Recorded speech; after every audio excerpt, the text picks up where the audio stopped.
Hello दोस्तों, national अड्डा पर आपका स्वागत है। हम दिल्ली से नेपाल लेवल पर इलेक्शन कवर कर रहे हैं। फिलहाल हम इलेक्शन कवर करते हुए एक गांव में पहुंचे हैं और हमारे साथ एक बड़ी पर्सनालिटी है जो नेपाली कांग्रेस के बड़े लीडर रहे हैं, इंडिया में नेपाल को रिप्रेजेंट कर रहे हैं और आपको इस संबंध के नाम से जाना जाता है। बहुत बहुत स्वागत है सर मेरे चैनल पर आपका।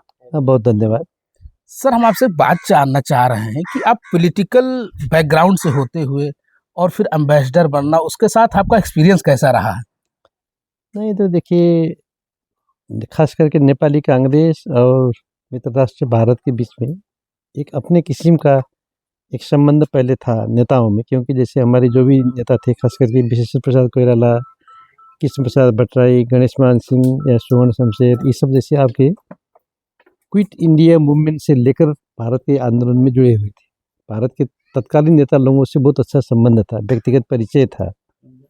अब जैसे समाजवादी खेमे में हमारे विश्वेश्वर बाबू का बहुत बड़ा अपना एक रोल भी था, लेकिन बीच में थोड़ा सा देखिए अभी समय के आपके ये बीतते हुए कुछ जैसे बीच में कमी आ गया था। उसी कमी को पूरा करने के लिए पॉलिटिकल लेवल पर ही हम एक असाइनमेंट हमारा, क्योंकि हम जैसे कोई कैडर नहीं थे, हम कोई भी जैसे आपके यानी इंटरनेशनल आपके रिलेशंस के कोई बड़ी विज्ञाता या उस सर्विसेज के हम कैडर नहीं थे, लेकिन फिर भी एक पॉलिटिकल वर्कर होने के नाते भी उसी संबंध को फिर मेंटेन करने के एक मकसद से वहाँ भारत में, वो भी दो बार एक बरस के अंतराल में 2 बार हम वहाँ पहुँचे थे। तब उस टाइम में उन लोगों को जैसे यानी अभी हमने जो बहुत गारे दिन में पहले मरतबा जो बड़ा भूकंप आया था, दूसरे बार में नेपाल ने जैसे थोड़ा सा जैसे आपके जो भी सप्लाई का यहाँ डिस्टर्बेंस हुआ था, जिसको यहाँ नाकाबंदी बोलते हैं, सप्लाई का चेन का जो डिस्टर्बेंसेस था, तो वो थोड़ा सा बहुत ही डिफिकल्ट डेज में हम वहाँ पर थे दिल्ली में एक साल। इसके बाद हमने अपना मिशन पूरा करके फिर हम रिजाइन करके चला आए। एक बात जानना चाह रहे हैं सर, सगोली एग्रीमेंट साइन हुआ इंडिया और नेपाल के बीच में और क्विट इंडिया मूवमेंट का आपने जिक्र किया, उन दोनों का क्या रिश्ता रहा है और उस एग्रीमेंट का नेपाल और भारत पे क्या असर पड़ा? नहीं देखिए, पहले नेपाल तो कभी भी पराधीन नहीं हुआ, एक ऐतिहासिक सत्य है, इस इतिहास के सत्य है, नेपाल कभी पराधीन नहीं हुआ। लेकिन भारत में अंग्रेज सरकार थी, अंग्रेज सरकार के साथ में सुगौली संधि हुआ। सुगौली संधि के बाद में जैसे नेपाल का भारत का जैसे अपना एक अलग एक बाउंड्री कायम हुआ, तो वो जैसे वो बाउंड्रीज का जैसे यानी सुगौली संधि से और रिलेशंस का जैसे आधार बना। इसके बाद में जो भी जैसे सरकारें आई नेपाल में या जैसे भारत में, उसको जैसे आगे बढ़ाते बढ़ाते हम लोग यहाँ हैं। लेकिन हम आपको साफ कहना चाहेंगे, ये किसी एक पार्टी या किसी सरकार का बात नहीं है, ये ऐसी इतिहास का विरासत है, संस्कृति की सभ्यता की जैसे आपकी विरासत है। नेपाल पूर्वीय दर्शन, खास करके जैसे जो भी हमारे ये ईस्टर्न ओरिएंटल फिलॉसफी है, ज्ञान विज्ञान का आधार है, ये जैसे भूमि है। तो इस नाते भारत में सब इसको देव भूमि कहते हैं, इसको जैसे आधार एकदम अपना जैसे इसको स्तुत्य कहते हैं। क्यों कहते हैं कि तमाम ऋषि मुनियों का तपस्थली ये रहा। ये देखिए संबंध क्या है। अक्सर इंटरनेशनल रिलेशन में सर इंटरेस्ट देखा जाता है, लेकिन रोटी बेटी का संबंध इंडिया और नेपाल का बताया जाता है, इसके पीछे लॉजिक क्या है, फिलॉसफी क्या है? नहीं देखिए, विरासत है संबंध का विरासत है। जैसे मतलब मान लीजिए कोई पासपोर्ट नहीं, कोई वीज़ा नहीं, हम लोग जैसे एक दूसरे के नागरिक को इतना विश्वास और सम्मान देते हैं कि न नेपाली को भारत में जाने के लिए वीज़ा है, न भारत को नेपाली कब से है किसी को नहीं पता है। देखिए कि सरकार ने किया, किसने निर्णय, किसी को नहीं पता, इतिहास ने किया। तो इसको तो देखिए और प्रगाढ़ बनना है, बनाना है, इसमें कोई दो राय नहीं है। लेकिन कभी कभी देखिए जैसे अभी थोड़ा सा ये पॉलिटिक्स है, उतार चढ़ाव ये दिखाया जाता है, होता है, स्वाभाविक बात है। फिर भी आप दिल्ली में इतना दिन रहे सर, दिल्ली के साथ कोई एक्सपीरियंस आप जो शेयर करना चाहे कुछ? नहीं देखिए, दिल्ली सरकार का से भी ज़्यादा जैसे भारतीय जनता का बहुत बड़ा नेपाल के प्रति सद्भाव हमने पाया, चाहे भूकंप के समय में, चाहे जैसे आपकी सामान की थोड़ा सा सप्लाई की डिस्टर्बेंसेस के समय में, या आपके जो हम लोग नाकाबंदी होते हैं, काफ़ी भारतीयों का सहानुभूति। भाई नेपाल जैसे हमारे मित्र देश को आघात नहीं पहुंचाना चाहिए, इस संबंध को और सुमधुर होना चाहिए करके इसको देखिए बहुत ही बड़ा ज़बरदस्त भारत के अंदर आपने याद किया होगा, इतना पाकिस्तान से लड़ाई हुआ, चीन से लड़ाई हुआ, भारत के पार्लियामेंट कभी डिस्कस नहीं हुआ, लेकिन नेपाल के बारे में लोकसभा में, राज्यसभा में डिस्कशन से हुई, इवन पब्लिक में भी, इवन पब्लिक में तो खैर ही है। इसका मतलब सरकार के बिना चाहे डिस्कशन संभव नहीं था। तो सरकार भी चाहती थी कि भाई इसको किस तरीके से हम जल्दी सुलझाएं। सुलझाएं। सर ये अंदर ही अंदरूनी ये बात है, ये भावना है, इसको हम बहुत कदर करते हैं। नेपाल में भी है, भारत में भी है। कहने के लिए मीडिया में कभी कभी जैसे तमाम किसी के उतार चढ़ाव का न्यूज़ आता है, लेकिन थोड़ा सा सरफेशियल होता है, लेकिन आपकी जनता के दिल में ऐसा नहीं। जो आपने कहा रोटी बेटी का संबंध है, नाता है, रिश्ता है अपना, जैसे यानी धार्मिक संबंध है। हम जैसे भारत में जाते हैं, भारत के लोग पशुपतिनाथ दर्शन करने आते हैं, मुक्तिनाथ दर्शन करने आते हैं, जानकी माता को सरस्वती, ऐसी तमाम जगह है। वैसे हम लोग भारत के 4 धाम जाते हैं। तो एक हम बात भी सर जाते हैं। जानना चाहेंगे कि हम नेशनल लेवल पर पहुंच रहे हैं, अभी इलेक्शन हो रहा है सर, जो पहले के चुनाव हुए नेपाल में और अभी का जो चुनाव हो रहा है उसमें क्या बेसिक डिफरेंसेस हैं?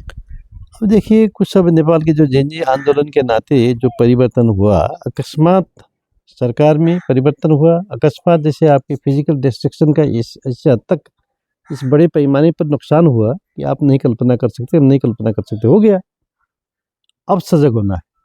अब जैसे ऐसा न हो कभी भी। जैसे मान लीजिए आपको हमारे साथ में कोई असंतुष्टि है, तो भाई कानून है, राष्ट्रीय कानून है, अंतर्राष्ट्रीय कानून है, आप जहाँ भी जा सकते हो।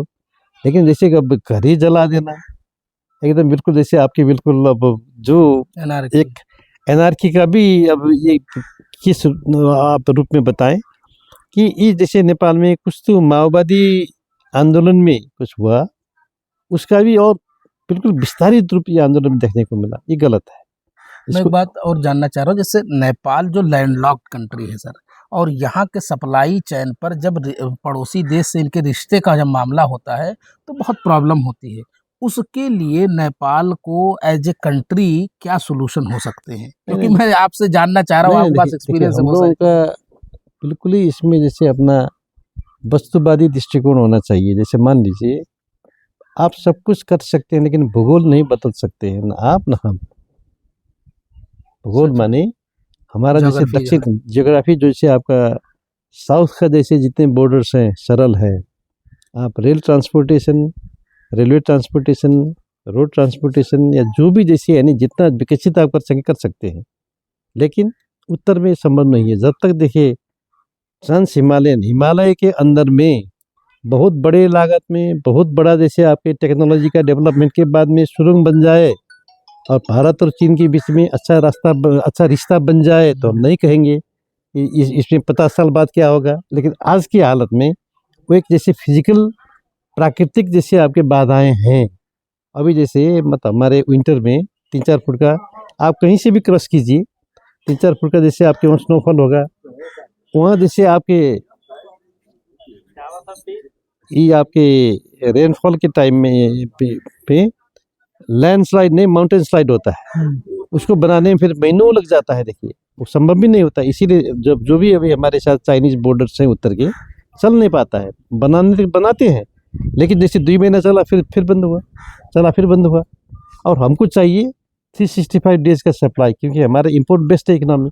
हमको हर चीज़ सप्लाई लेना है, उत्पादन नहीं बढ़ा पा रहे हैं, औद्योगिकरण नहीं कर पा रहे हैं। तो इस नाते इस वास्तविकता को समझ के हम लोग जैसे यानी बहुत व्यावहारिक रूप से इस नीति को आगे बढ़ाना चाहते हैं। और भारत से भी संबंध अच्छा रखना ये हमारे लिए प्राकृतिक रूप से भी बाध्यता है। एक बात और जानना चाह रहा सर, जिस तरह से वर्ल्ड ऑर्डर मूव कर रहा है और आईटी बूम कर रही है, आईटी सेक्टर बूम कर रहे हैं, तो नेपाल का आईटी सेक्टर का क्या लेवल है और यहाँ टेक्नोलॉजिकल इन्वेस्टमेंट कैसे इंक्रीज हो, उस पर आप कुछ कहना चाहें? नहीं, देखिए नेपाली युवाओं का आप विश्व बाजार में कहीं भी जाइए, सब प्रशंसा करते हैं।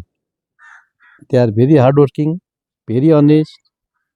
इनका जैसे आपका जो इंटेलेक्चुअल लेवल भी अच्छा है, इसको सब कदर करते हैं। लेकिन यहाँ नहीं हो पा रहा। ये बहुत बड़ा आपने अहम प्रश्न पूछा। यहाँ भी हो सकता है, लेकिन उसके लिए जैसे मान लीजिए अब धीरे धीरे अब जो लोग भारत के लोग कनाडा में थे, अमेरिका में थे, यूरोप में थे, धीरे धीरे भारत वापस आ रहे हैं। क्योंकि यहाँ भी अब अवसर आया, खास करके आईटी सेक्टर में सब धीरे धीरे आने लगे। अब नेपाल में भी देखिए, नेपाल में भी ऐसे जब तक जैसे कोई विश्वास यानी बहुत दूर का आदमी तो हिम्मत अभी नहीं करेगा कि भाई पता नहीं वहाँ क्या है कैसा है। पहले तो माओवादी के नाम से डरते थे, और तो खैर माओवादी नाम भी हट गया, फिर भी डरते हैं। वहाँ कम्युनिस्ट का शासन है, क्या है कैसा है करके। हाँ, जब ये होगा कि आपको जैसे उत्पादन या आपको भाई कोई भी काम करने के बाद भी आपको जैसे प्रॉफिट के लिए कोई दिक्कत नहीं है, कानून से दिक्कत नहीं है, सामाजिक रूप से दिक्कत नहीं, तो आएंगे। क्योंकि यहाँ के लोग जैसे हार्ड वर्किंग हैं, यहाँ के लोग विश्व में जाके बाजार में अच्छा कर सकते हैं, यहाँ क्यों नहीं कर सकते, और करेंगे। तो इसके लिए देखिए जैसे सद्भाव जरूरी है। इन्वेस्टमेंट जैसे जो भारत में आया है वो इन्वेस्टमेंट का थोड़ा थोड़ा भी परसेंटेज अगर नेपाल की तरफ से आपके आने को सोचे, जैसे आपने नाम सुना है डाबर नेपाल का, आपके जैसे यानी यूनिलीवर का, उनका प्रॉफिट मार्जिन देखेंगे तो आपको जैसे कभी भी ग्राफ नीचे नहीं आता है। नेपाल में हो रहा है, तो करने वालों के लिए अच्छा जगह है। यहाँ आप अपना यहाँ उत्पादन कीजिए। इतना जैसे भारत का सबसे डेंस पॉपुलेशन वाला बंगाल है, बिहार है, यूपी है, 3 जगह आप ट्रक से अपना सामान पुश सेल कर सकते हैं। लेकिन उसमें कोई किस्म का नेपाल सरकार, भारत सरकार के नियम के अधीन में रह के काम करना होगा। एक बात और जानना उसमें प्रॉफिट है देखिए, क्योंकि उनको ट्रांसपोर्टेशन में बचत है और तमाम एक्साइज में उनके जैसे तमाम किस्म के टैक्स में बचत है। एक बात और जानना चाहे सर, आप ये एम्बेसडर रहे हैं सर, इसलिए थोड़ा टॉपिक को हम डिस्कस करना चाह रहे हैं।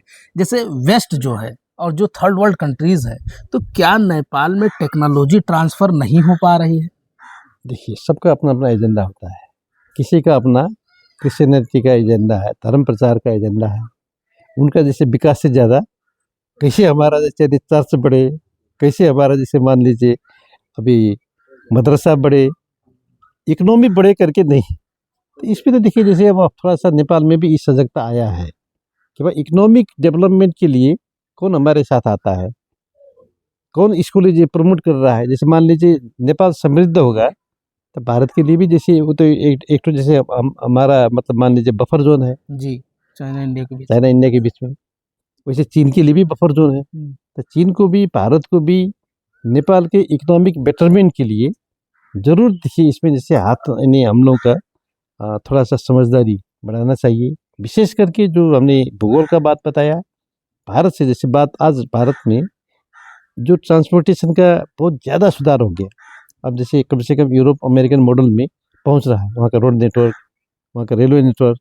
तो नेपाल में इसको विस्तार करके यहाँ भी औद्योगिकरण का, नेपाल के युवाओं को विदेश में जाना न पड़े, यहीं अपना काम करने का अवसर मिले तो करेंगे ना। तो इसके लिए थोड़ा सा अब समय देखिए, अभी नया सरकार बनने के बाद में इसके तरफ काम करना होगा। इकोनॉमिक बेटरमेंट के लिए हाथों में हाथ मिला के, हम लोगों के गले में गले मिला के आगे बढ़े तो 5 साल में बहुत बड़ा परिवर्तन यहाँ भी हो सकता है। एक बात सर कि जिस तरह से नेपाल में हम देख रहे हैं स्टेबिलिटी नहीं रही, सरकारें बहुत जल्दी गिरती रही और मिला करके सरकारें बनती रही, क्या वो एक रीजन और भी है जो इकोनॉमिक बेटरमेंट नहीं हो पा रहा है? निश्चित रूप से है। देखिए क्योंकि पॉलिटिक्स का प्रभाव तो होता है। हम लोगों ने संविधान में जो हमारे कॉन्स्टिट्यूशन में अब जान के बनाया अनजान में बनाया एक ऐसा सिस्टम रख दिया, इलेक्शन सिस्टम जो प्रोपोर्शनल रिप्रेजेंटेशन वाला यहाँ हमारा है। 165 तो डायरेक्ट आते हैं, 110 समानुपातिक आते हैं। इससे किसी भी सरकार का बहुमत का भी सरकार नहीं बन पाता, एक पार्टी का नहीं बन पाएगा। इस समस्या है, इसको भी सुधारना है। तो कौन सुधारे? हम ही को सुधारना है। उसके लिए 2/3 ऑफ द मेजोरिटी चाहिए, वो नहीं पाता है। एक बात और सर, अब हम आते हैं थोड़ा नेशनल लेवल पर बात कर लें। जिस तरह से क्षेत्र नंबर 1 में जो आप मिनिस्टर भी रहे हैं, अभी का जो चुनाव चल रहा है उसमें आम पब्लिक का क्या रुख लग रहा है? नहीं देखिए, परिवर्तन के पक्ष में अब आम पब्लिक है कि भाई परिवर्तन होना चाहिए, पार्टी के अंदर में भी सुधार हो।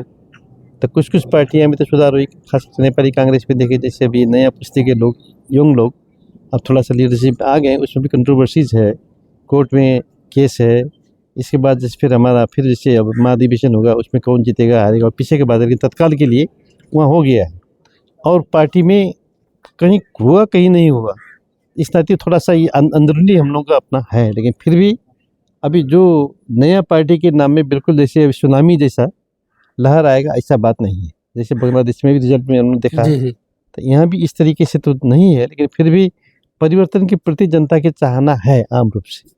आप मिनिस्टर रहे सर, अगर आपके बेटे भी यहाँ से इलेक्शन लड़ रहे हैं, कौन सा ऐसा काम है जो आपको लगता है कि अगर मौका मिले तो ये हो जाना चाहिए?